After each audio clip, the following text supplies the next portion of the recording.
the first thing you said that brought us onto this topic was mental health, and that's again one of the things I was going to say is that just before we get going, to all of the 10 people who are going to probably watch this, maybe a little bit less. Let's not be too ambitious. This is the first podcast. Maybe 8. I mentioned it to you the other day, didn't I, about that podcast, the Stephen Bartlett one. Yeah, it's pretty much going to be like Diary of CEO subsidiary. This podcast? Yeah, just got to be talking about that the whole Diary time. of a PT. Yeah, true. It's a good podcast though. What do you think of work from home though? To be fair, when I done it, obviously it's a little bit different for me because I'm a PT. Work from home. Oh, right. But I done video sessions with people and tried to keep as much of it going as possible. But I didn't have like any online setup at the moment at that time. But it just wasn't enjoyable, especially when you're so used to doing like one-to-one, interacting with people every day. Yeah, it's an absolute ball ache. It's true. It's a different industry though. It's like your industry. You are having people in, giving them actual PT sessions where you're giving them stuff to do. If you're sat at a desk 9 to 5, just typing away a computer, hitting calls, it doesn't really matter if you're doing it in the office or at home. Whereas, I mean, being a PT, yeah, I can imagine that's pretty frustrating. It's not quite the same. It's not the same as actually doing it face to face. Whereas someone who works in an office, their work is pretty much the same on that same computer. But you say that, I don't know, like, I've never worked in an office. Obviously, you work from home for was it just over a year with lockdowns and that? Yeah, with lockdowns. But you're still, there's that part, like you go in, you speak to people rather than fucking trying to, you need to get hold of someone, you can just pop to someone's desk sort of thing, rather than having to email them, wait 40 minutes for a response. Or, let's be honest as well, when people work from home, like my mates, other mates, I do have other mates apart from you. Believe I know.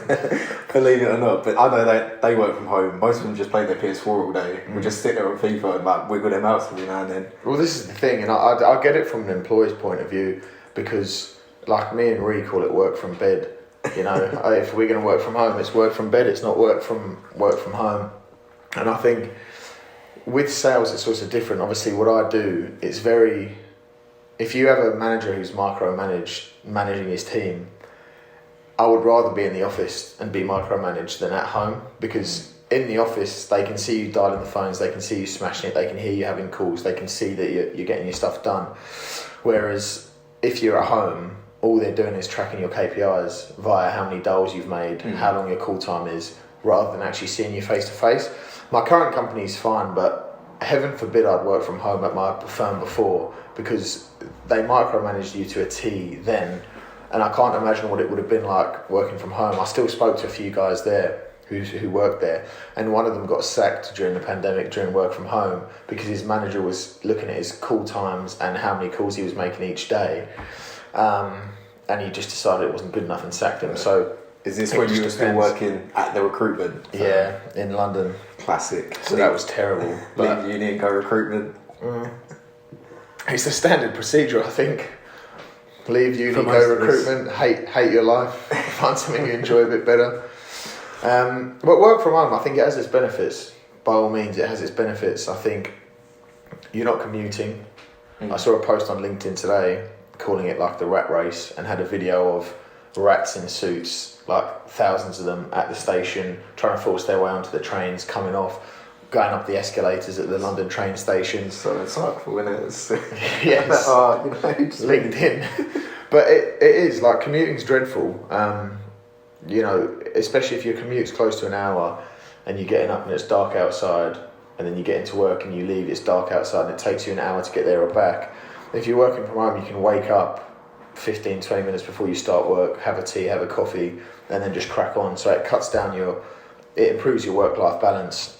I think that's one of the main benefits, and I think it gives people more flexibility, which I think a lot of people do enjoy.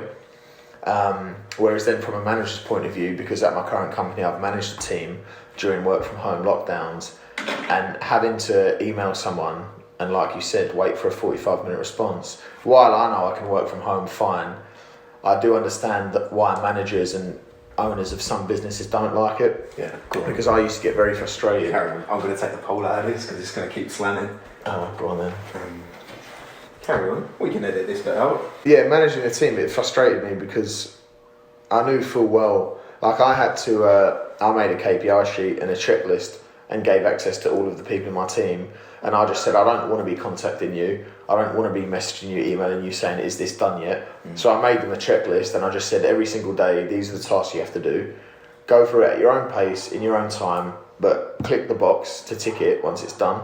At the end of the day, I'll then log on and look at the sheet and I see that everything's done, so I think fine. If you're going to work late and finish your stuff late, I'd say just let me know and I'll know that at 5 p.m. when I check it, even though you're not done, I'll check it later on and it's done. And that worked for me. But I think there's a lot of, it's money saving as well. Yeah, I suppose if you work up in the city, I've never done it obviously, I've only ever driven, furthest I've driven is Southend, which is like 20 minutes down the road. In your life, or? Yeah, ever. never ventured outside of Essex. But yeah, like the commute side of things, like what train tickets are like, how much, like $2,500 a year? Geez, especially from here though, like I work near Wickford Station, I drive it obviously, but when I go out after work, when we go out in London, a single from Wickford Station to Liverpool Street is like 19 quid. So if someone's doing a return every single day, that's like 38 quid. That's off peak time as well though, isn't it? So that 19 quid's off peak, on peak, it's like, I think it's up to like 28. Yeah, that's the thing. Even with a rail card, you're still like, I don't know how much it's a joke. Gives you, but yeah, man, I think it definitely puts people off going back in. Yeah, for sure. Like, I don't think it matters as much if you're a bit younger. Like, I know some of my mates, they won't mind going there. Just gonna have to pull that right off, you know.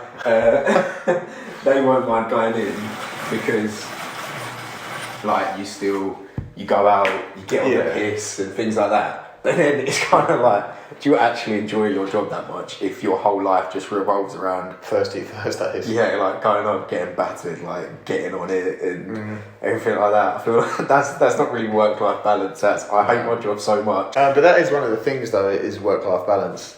That is perfect. Like before COVID, work from home wasn't something that anyone would have expected to happen.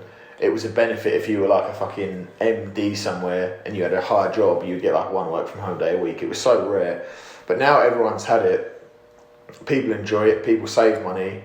People don't spend time commuting. It's not just the money with the commuting, it's the time as well. Even lunch, like at home you can just do a grocery shop that lasts you a week. In London, I know, because even stupid things like a meal deal in Liverpool Street at a Sainsbury's is more than it is just around the corner. And I just think like, where I worked anyway, and it seems insignificant, yeah, but it's just like everything is more expensive. Yeah. It's like pints more expensive. Yeah, well, it's like, that's the worst thing. You go out, well, the thing is, you say that, innit? But like, you go out, especially people that just live to just go out there and get pissed. You go out for like 4 pints after work that are like 8 quid each. Some places they are. Especially, yeah, it's God, bad. I sound like such like a town where go to my local, get £3 pint. But likewise, I do get why. Like Ree's mum owns a company, and they work from home.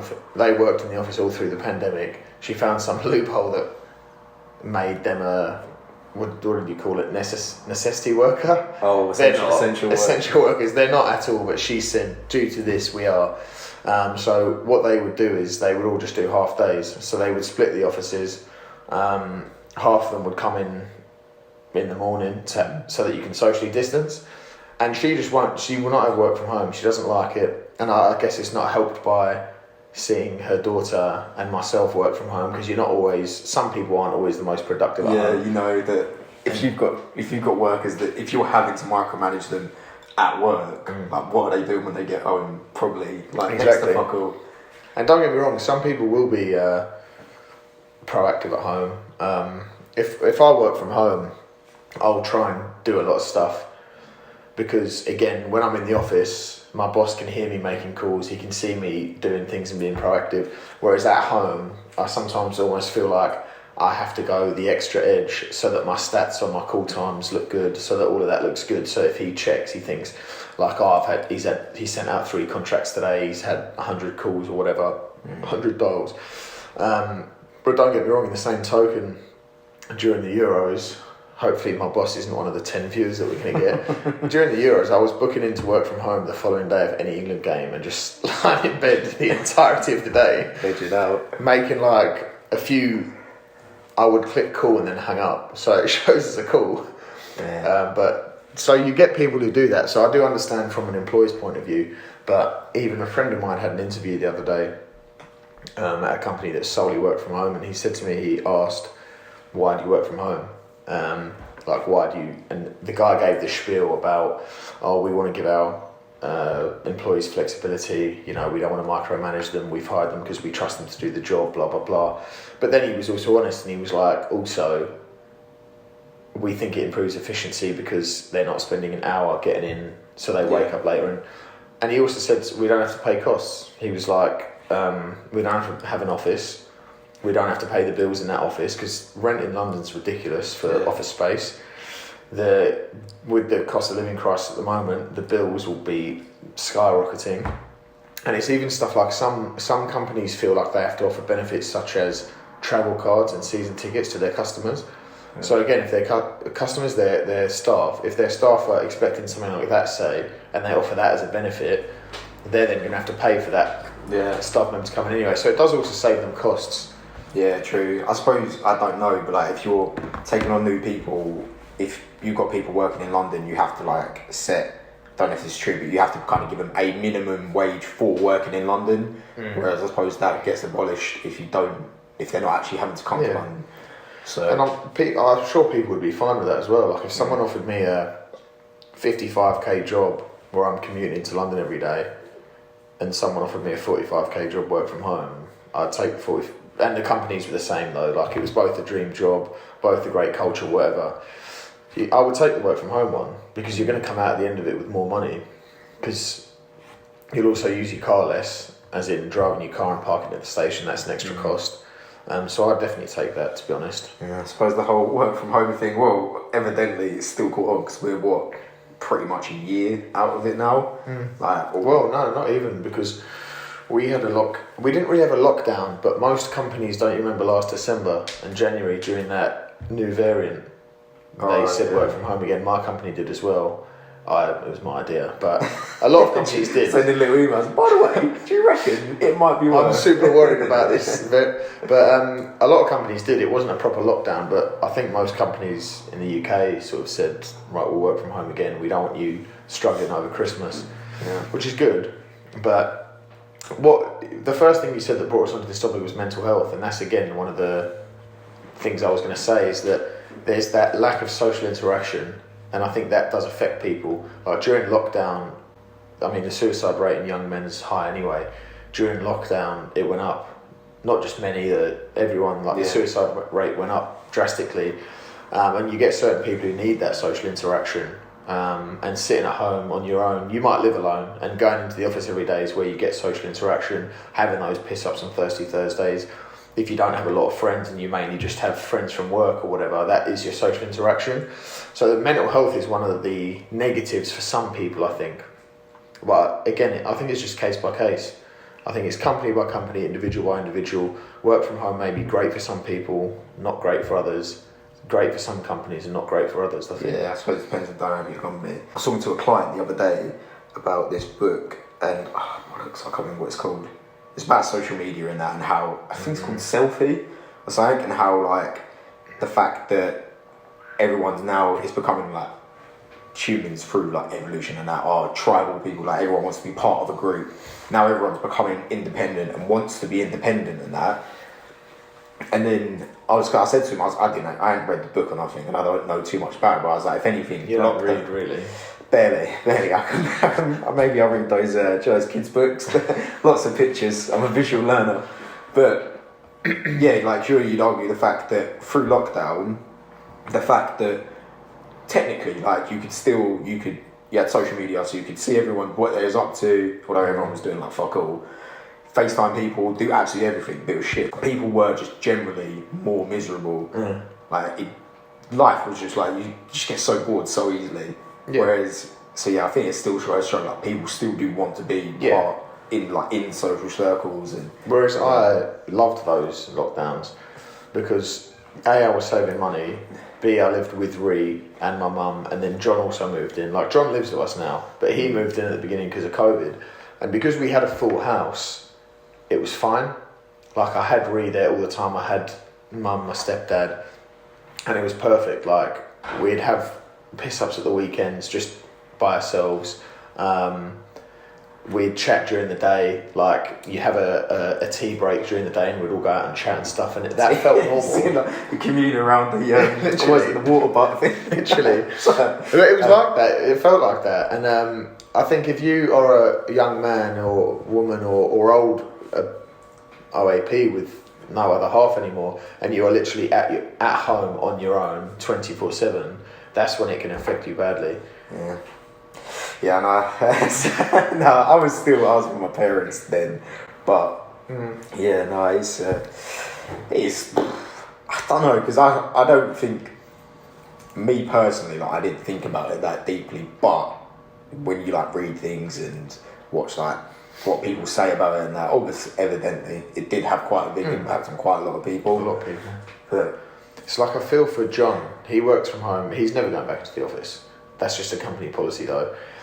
They have a really small office where they say you can come in if you want, whenever. He's gone in during COVID. Since COVID happened, he's gone into the office 3 times for a big meeting, basically annually. And I feel for him now because he's at home on his own all day. And I can tell that he doesn't necessarily struggle, but he gets fucking bored and he goes a bit nuts. Because when I work from home, he's always there. He'll come down like every half hour, 40 minutes to chat. Do you want a tea? Let's have a tea and chat. And he'll do it every time I work from home. When Ree works from home at mine and I'm not there, she'll say the same. Like, it's almost like, you know, at mine we have that separate living room and bedroom bit. When he hears that door open downstairs, you'll hear like across the top, across the upstairs. Just, oh, he comes down the stairs. Down for a break. Yeah, and he'll say like, oh, like, Billy, do you want a tea? So I think he goes a bit nuts on his own. So they're like out of breath, pretending that he's already making a cup of tea. Literally. But I think it struggled. I looked on I was looking at stats the other day, and on the government website they did a poll basically with national statistics, and 78% of people apparently who work from home out of this poll basically said it improved their work-life balance. 53% of people said there was fewer distractions at home, and that same 53 probably said they completed work a lot quicker. And as of 2022, businesses that were included in this poll said 41% of them said that they felt like it improved efficiency, 60% felt like it improved their staff well-being. So you can see a trend here. 78% of people think that it improved their work-life balance, whereas only 41% of businesses think it improved like efficiency. So I think there's that disparity where most individuals like it and most businesses don't as a whole. Even 60% felt like it improved their staff's well-being, but actually 78% had said basically it improved their well-being. So I suppose though, you like things like that, you got to look like what sort of ages they asked, because I think for older people, if you've got like a wife and kids to get home to, or vice versa, husband, kids. You want to stay in the office. Yeah, that's it. You want to be in there as long as possible. Overtime. But no, obviously it's nice, like you spend a little bit more time, you might actually be able to put your kids to bed or whatever. But I think when you're first starting out in work, which a lot of London is people that have just come out of uni or like their first job, you're young, like you want to be out doing stuff and like socialise. Like my parents aren't, most of the time, they aren't just going down the pub for a few pints and that. Like, if you go out, it's more of a social occasion. You want to be at home, spending time with your family. I think when you're a lot younger, so maybe like if you used to look at that, see what kind of age group they are, so it's probably all like, this me assuming, but it might be like all 30 to 50-year-old sort of thing. Well, I think it was probably quite a range, because it's the Office of National Statistics. They wouldn't have just top that, you know. No, but I get what you mean. But it would have been a range of people, I think. But generally speaking, in terms of the company point of view, how old are most owners of big companies in London? They're not exactly young. Yeah. So most of the owners of the companies, you do get these startups that are led by younger people. But like me. But you do get young startups and younger bosses of companies in London. But again, a lot of those now,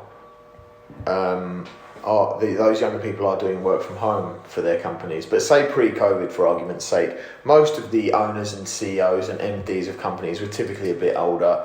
Like the firm I worked at in London, the MD was maybe a bit younger. He was in his 30s, but the two actual owners, the company who come in every day, they were in their sort of 50s and 60s. So you are typically older. So that, again, may be the disparity, whereas most of employees at that time in London, like you say, are younger, graduates, etc. So it is probably a thing between, I don't know, wanting to work from home and employees wanting you in the office. But you hear so many stories of companies who have literally come out and said, who was it? Tesla did the opposite. I was about to say you get loads of companies that come out and say, we've decided that efficiency was improved so much during COVID, work from home forever. Elon Musk did the opposite a few months ago. Did you see that? No. It was all over LinkedIn. You don't really go on LinkedIn, do you? No, mate. Not at all. I don't even know.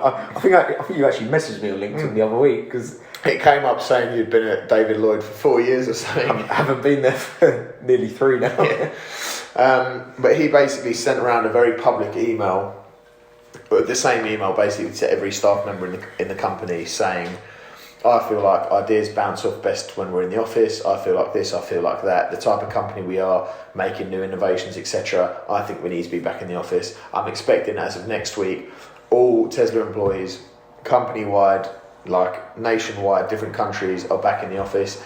And if you're not back in the office, I'll assume that you no longer want to work for us. So a lot of people on LinkedIn said, oh, that's fantastic, because people obviously screenshotted the email, put it on LinkedIn and was like, oh, look at this. A lot of people said like, oh, that's fantastic. Some people said it's bad. Some people even were posting and getting like tens of thousands of likes saying, as you'll have seen, there was quite a public show of whatever at Tesla recently. I'm now looking for a new job, fully remote. Can you like this and share it for betterment or whatever? So he did the opposite, but a lot of companies, I think, during COVID did cut back on office space, cut costs, and said to staff work from home. Yeah. But I think it's something here to stay for sure. Yeah, it's mad, isn't it? Like, so I say but it's pretty since the last restrictions ended, like early July or like June time last year, and it's still having like such an impact on work life and things like that. I think it's definitely here to stay. Like, if I were to look for work, for example, for fuck's sake.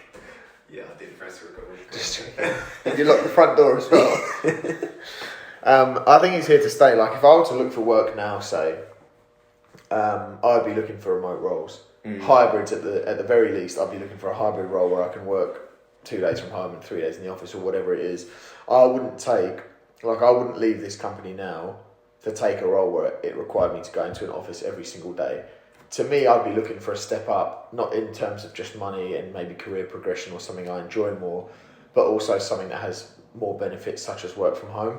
There's no way I'd take another job now. And I think a lot of people, again, you don't use LinkedIn, but on LinkedIn, so many people when looking for work, they want remote roles, hybrid roles at the very least. So I think it's definitely something that's going to stay for the long term. Yeah, to be fair, you say about like the remote working and that, I think even from like PT side of things, a lot of PTs that I know, I struggle with it, like taking things online, but now I'm shutting this place down. I'm going to try and do more things online because it is just the way things are going. It's harder to, I say it's easier now because I think people got so accustomed to not having their PT there, just be like, oh, let's do more things online, and then it kind of progressed through that. Whereas when I'd done the online during lockdown, it wasn't actually online. I was still videoing people. But you're saying about the LinkedIn thing. Did you see the? That's quite bad, but do you see there's a CEO put a picture up of him crying? Yeah. And the worker got like loads of, I was about to say retweets then. It's not, not retweets on LinkedIn, is it? He got memed. Did he? On LinkedIn. What? Like, you know what usually happens on Twitter? Twitter's just a cesspit of fucking... Anything that happens ever, people are on Twitter are fucking memeing it, right? No one's serious. On LinkedIn it's not like that, obviously, but this geezer got memed bad. Like there was some geezer who posted saying, it's 10:52 this morning. I thought that I had text back Samantha fast enough with my McDonald's breakfast order. Alas, I did not. She arrives to the office and informs me that I had texted her too late and she'd already placed the order. I'm now sat here left without McDonald's, blah, blah, blah, blah, blah. My fault. But yeah, that geezer, he got a lot of stick and a lot of praise. Some people were saying about, oh yeah, he showed the emotional side and he's let his guard down. And people speak about the suicide rate in men's stat, which is very true, and it is something you've got to bear in mind when stuff like that happens. But at the same time, I am of the opinion, which a lot of people were, that he sort of made it all about him. He didn't exactly say, I'm gutted I've had to let these staff go. They're all fantastic. I've tagged the 3 of them here. They're fantastic workers. I'm going to share this and hopefully they get a job out of it. Yeah. Or here's a referral for them. He basically cried and said, CEOs have feelings and, it's the hardest decision I've ever had to make. The business was failing due to a decision I made, blah, blah, blah. And he sort of made it all about him. So when I was seeing those memes, they were getting a like, they were getting sent to people, Little share. Yeah. The email chain. Exactly. Mate, I say everything's fucking lethal for memes, isn't it? Do you know what memes are TikTok? Even though, because obviously it's like video format, isn't it? Do you have TikTok? I have it. I don't go on it too much, but Use that one. Ree loves it, so she shows me every few days. She'll go through and show me everything that she's liked and that she's liked, so that I can look at it. And there are some funny ones on there. But you were talking about being on social media and stuff, and I'm bad for scrolling social media, so TikTok is something that I'm trying to not get too involved in, because I already scroll Twitter, Instagram, LinkedIn, loads. I don't want now TikTok, because that's going to just take me to TikTok is the most lethal thing ever. I like to try and convince myself I've got all of these social media things for work, because I post on them and that, but yeah, before you know it, you're on Instagram, I've scrolled 3 hours, that's actually been an exaggeration, probably an hour. TikTok, same thing. Just, oh mate, it's the worst. I see something, I was listening to a podcast, shout out to other podcasts, the other day, and it's this guy, he was I say he's an older guy, he was 40, and he was I've had to put my phone away, doing all of these things, because my screen time went up to 2 hours a day, or an hour and a half a day. And the other guy on the podcast, he was absolutely fuck all. He was the average one bout of screen time for a younger person is 50 minutes. That's you put your phone up, 50 minutes, put it down. Oh no, that was it. It was TikTok. So they said the average person, every time they open TikTok, they spend 50 minutes on it. People can be opening it 5-6 times a day. It's mad. It's bad. But yeah, my screen time's awful. I say. I like to give myself the excuse, it's it's for work, but a lot of the time, it's not for work. I'm just spending fucking stupid amount of times. Watch those Andrew Tate things, it's so bad. Who is this bloke? Because you mentioned him to me the other day. I have no idea who he is, but a few podcasts that I watch have mentioned him. Yeah. I have no idea who he is. Some people say he's a prick. Oh yeah, he's I see him on Impulsive podcast. They kept speaking about what prick he is. Apparently he's called out Jake Paul or something, and I've never heard of this geezer before. When they were, what's his name? Andrew Tate. Right, so when they were talking about Andrew Tate, I was thinking of, you are nothing, you are a fool, you're a waste of time. His name is Andrew Tate, I swear. Andy Tate, yeah. And whenever I kept seeing this Andy Tate, Jake Paul stuff, I thought it was Manchester, give it Giggsy end of the season. I thought it was that Andy Tate. It's only what was it, last Friday when we went in London, and you guys said, no, it's not that one, who is this bloke? Guy. He's, to be fair, he's made a lot of money, he's doing well for himself. But yeah, he's got this, I don't know if it's an alpha male complex or whatever, but he's just sort of he's about bringing back masculinity and calls everyone a pussy all the time. But some of the things he said he's just one of those kids. It's I sleep for 3 minutes a night and I do 1 million push-ups a day. He just talks so much shit about everything. We should get him on the podcast. Yeah, obviously I'm just super jealous because he's got a lot of money and shags 24/7. But the vibe I got though is, again, I've not actually, I don't know, I couldn't tell you what he looks like. I've not watched him, but when they were speaking about him on this podcast, the vibe I got was just, he says things for effect. He says misogynistic and sexist things and things about himself for effect to get views. and he gets the views. Like, he may come across as a prick, but I get the vibe that probably deep down he doesn't believe half the shit, and he's just saying it to get clicks. Like, the guy's not an idiot. Like, he knows exactly what he's doing. Fair enough, he might believe some of his like points of views because he speaks quite strongly about them, but a lot of it is he knows it's going to go viral. People pay attention to bad news or like more contradictions. People love to hate. Yeah, there's actually another thing I listened to the other day that so it's like ingrained in people.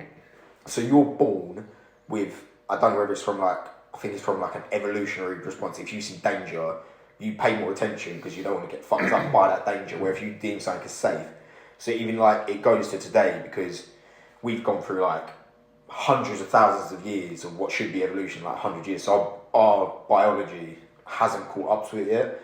So it's like if you see something negative, you become fixated on it. 'Cause it's like it still might be perceived as danger. And even if you get a baby to look at an angry face, it will stare at an angry face up to 10 times longer than it will stare at a happy face. It's true. Like you love to hate things. I'm massive for that. Like I love to hate things. I despise like Arsenal Football Club. I despise them. I will watch Arsenal the same amount that I watch Chelsea, who I support, in hope that I'll watch Arsenal lose. But you do. You love to. I think people in general. You love to hate on something. You do. Like as bad as you know it is. Like you catch yourself doing it a lot, don't you? And you get caught up in it. Try to have the. There's what's it called? Growth by I can't remember, Carol or something. Very good book. I read, by the way. But yeah, it's about like having that growth mindset and not getting caught up in all those things. But yeah, it's very easy, just as much. I think a lot of it as well is like the environment you're in. If I'm sat there with a client, I'm not going to start like bitching and things like that. Course, yeah. When you're with your mates, I think when you're with your mates and that as well, a lot of it's like you steam it as banter. Oh, and that's also why with the Arsenal thing, because I love getting chappy chat. You're not gonna go to bed angry if Arsenal win that. No, but it's funny winding your mates up. Yeah, of course. Watching them bite. Do you know? I don't know if he does now, but so the platform he's most viral on is TikTok, and he doesn't even have a TikTok account. 90% just get shared. All of it is people making like basically Tate fan accounts, and they just share his things to get views. Yeah. They said that on Impulsive. Yeah, I don't know. 2 podcasts in the world behind Charlie Cannon PT. I don't know how true it is, but apparently one of his businesses is that you pay. Let's say it's like a pyramid scheme, basically. I saw a video on it. I just kind of briefly watched it, but you pay, let's say $50 or whatever to join it, and then you get given loads of his content to repost onto your socials. And then people watch it, click on your link through that video. And you get money out of that $50. You get money in that. And then they'll sign up for $50 and then they sign more people up. And basically, the more people sign up, the more people are posting his videos, the more viral his videos goes, the more money he gets. It's mad. And he's literally doing nothing but just going on a podcast. Like one of these things, what was he saying? He was like, I think it's something like, if your girl has social media, she's gonna cheat. Like, there's no way she's on social media for any other reason apart from to like shag other blokes. I forgot that's what Twitter was for. Yeah. Meeting up with meme accounts to have sex. Nah, he's got a big ego from what I've seen. Yeah, he's a bit of a weirdo. But saying about ego, I'm actually reading a book. Did you watch hell? All these books. I'm surprised my head fits through the door. It's so much brain. It's pretty big. It doesn't fit in hats, but it fits through the door. It fits quite well in hats, actually. I've got a good head for hats. But yeah, did you watch the Joe Rogan podcast with Ryan Holiday?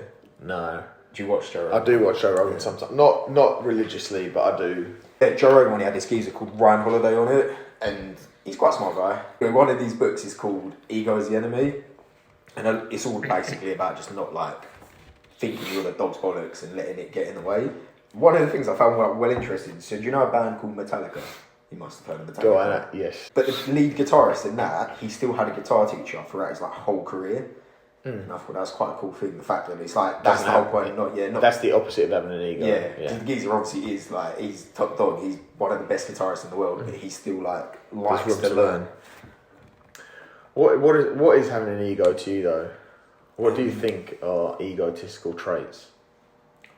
I think there's like everyone needs a certain amount of ego to get places. Like you need to have confidence to like be like, I can do this sort of thing, but not to the point where you're like, well, this will happen no matter what because I deserve it and I'm better than everyone else sort of thing. And I think that's you get people like that, but you find a lot of the time. Don't get me wrong, they're outliers and they are very successful outliers, but people with the biggest ego don't really tend to do much with it because they think the world owes them something and they think like they are so good at everything that they end up having a bigger fall sort of thing. Oh, you get failures who have big egos. But like when we were at uni playing rugby, you had countless names who I'm sure you know who had massive, massive egos, thought they were bigger than the club, wouldn't play unless it was the first team. Like, fact check, you're not good enough for the first team, hence why you're not getting picked. But they wouldn't then play for the second team because their ego was too big for that. They thought they were the bollocks. They thought they deserved more. You don't deserve anything. Like, you have to go out and get it a lot of the time. And I think there's good egos and bad egos. Cristiano Ronaldo has an ego. Professional athletes have a massive ego, but that's not the same ego as the ones who think, I'm too good to play second team, or I'm too good to do this, or I deserve to be there. That's that ego that you think you're the best, but you then actually go and act upon it, and you try and be the best. And I think one of the worst, it is obviously thinking you're better than everyone else, thinking something's owed to you, I guess. But I do think there's good and bad egos. I think some, in careers like in sales, having an ego can get you places because you think you're the best and you act like you're the best. And like at my old firm, that toxic firm, they wanted you to have an ego. They wanted you to think you were the best salesman there. They wanted you to act like the person you were speaking to on the phone owed you their interest. Like you deserved that because you have something they want. How dare you hang up the phone on me? That's what they used to try and push. And they want you to think that you're better than everyone else and get those sales figures. So I think in some industries it can help you get to places. The thing is though, like you could argue that the fact, fair enough, they promote all this shit and that, but those companies will never be the biggest companies. They'll only have the level of success because their ego gets in the way of it. And they're never going to, like, fair enough, completely different industries and that, completely different, like, race, but they're never going to compete with, like, the recruitment version of Tesla or whatever, because they're run in that way that we are the dog's bollocks, this, that, and the other, and they're never going to push beyond that level because their just own ego gets in the way. And that's what a lot of that book's about. It's like it talks about loads of people in history that think they're God's gift, and it ends up they might be deemed as very successful, but they never actually went that step beyond because of how they felt about themselves. Yeah, it's true. I think as well, it comes down to like they are so self-serving. A lot of big egotists. I think everyone has a bit of an ego, though. Don't get me wrong. Like I'm not sitting here and preaching about ego. I'm sure I have a bit of an ego. Oh, yeah. I'm sure Rihanna will tell you that I have an ego. But not to that, like not to their extent. But it's that thing as well where people they don't want to do anything that doesn't serve themselves, so they won't. And why it works in sales is because you making a sale and getting commission, you're serving yourself. You're not serving the company. But like you say, there's only so far you can take a company with that. And I think a lot of sports stars, like I'm saying, are very egotistical. And I think a good example of an ego is Ronaldo, who's managed to be the best player in the world for year on year. He's old now, still smashing it. A bad one is Mbappe. Have you seen all the shit that's going on with Mbappe at the moment? PSG. So PSG have given him like this massive contract, have given him power within PSG Football Club to decide who they sign, what style of football they play, who they appoint a manager, etc. They've given him too much power. And he's now like, I saw a video the other day of during a water break, during a game, he's like just stood out on his own. The rest of the team are drinking together, having a team talk, etc. And he's just stood out on his own. You see him clashing with like Messi and Neymar. You don't know how much of that is the media like trying to push that, but there is an element of it. Like Neymar was taking a penalty, and Mbappe's trying to take the ball off him because Mbappe wants to take the penalty. He wants it to be all about him. If the team wins and he doesn't score, he won't give a shit. Yeah. And don't get me wrong, Ronaldo's been like that in certain points as well. You've seen. Was it like in the Champions League when Bale scored an overhead kick or whatever and Ronaldo was just like a peak, or a goal from outside the box and Ronaldo didn't run over and celebrate? So he has been like that as well. But I think overall sports stars, on that Diary of a CEO podcast the other day, I was watching... Shout out to Diary of a CEO, looking for a sponsorship, collab. Diary of a CEO. Neville was on there And he was speaking about like egos, and he was speaking about his time at Manchester United, obviously with Fergie being there. And he told this story of they had a woman called Wendy who worked for charities, like local kids charities, local homeless kids, orphanages, etc.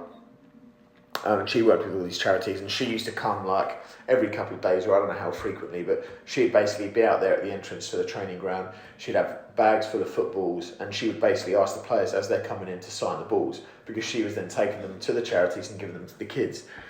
And Neville basically says that, you know, when you're a young football player, you're a bit arrogant, you are a bit egotistical. That's not serving you. Like, you don't want to stop and fucking sign loads of footballs. Whether it's you say, oh, I've got a massage and I'll come do it after, or I need to get into training, or I'm already late, or I've got this to do. That is an egotistical thing. It's like, that isn't serving me. I think so many football players do this massive charity work when there's a camera on them. Yeah. But that was a perfect example, and I don't think he's spoken about that before. I've never heard about that before. But that's a perfect example of, there's not cameras there rolling to capture this charitable moment for the world. That's something that they had to do like every day coming into training, because she was always there. And that's not benefiting them, because it's not benefiting their social image, because no one's going to see it. And that's an egotistical thing. It's not doing something that serves others. It's only serving your own benefit, your own interest. And he told a story basically where Keane arrived one day and Wendy was outside and she looked a bit upset, and Keane come over to sign the balls, which Neville said he did every day. And he basically asked, you know, what's up? Sorry, just had to take a quick five there. Someone was dropping off his poppers. So what was I saying? So Wendy. So Keane signed the balls every single day. I think egotistical, one of the traits is anyway, it doesn't, you know, something that doesn't serve your self-interest or benefit you, you're not going to do. And when the cameras aren't on you, it's not going to benefit you, right? Just to recap. So Keane arrives, says to Wendy, why are you upset, blah, blah, blah.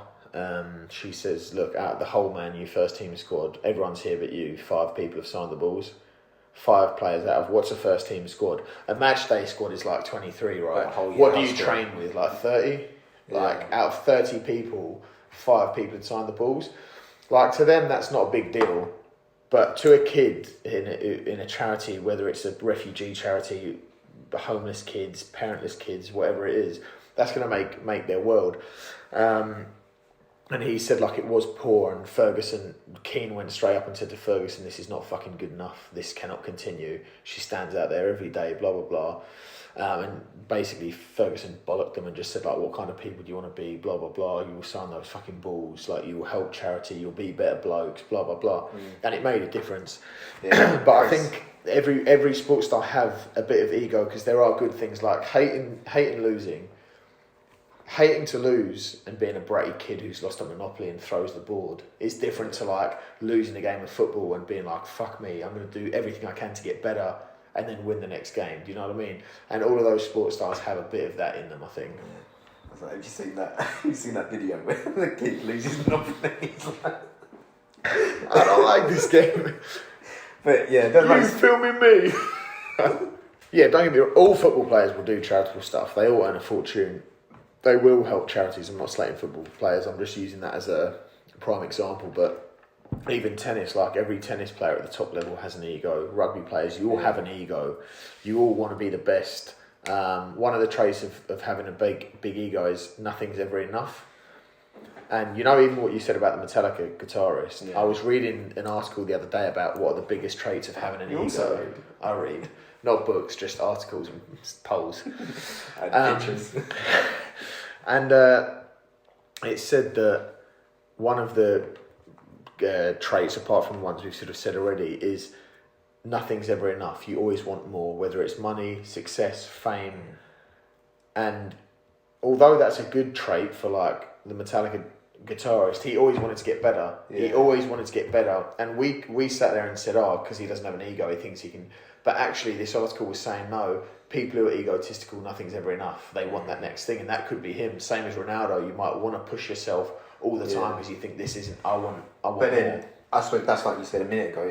That's where it comes in between. It's like you got good ego and bad ego, because that's the good kind of ego that you're pushing yourself to become better. The bad kind of ego would be Ronaldo being like, do you know, fuck this, I got signed for United when I was 19 or whatever, banged in a load of goals, like you said, Mbappe is like that. Like, he could have just, like, thought, oh, sod this, fallen off to, like, the map of the world, and never really done anything with it. You do, like, you get a lot of athletes like that as well that you never hear about.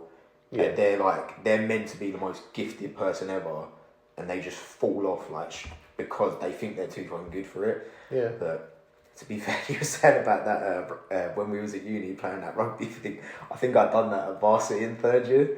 Yeah, you did.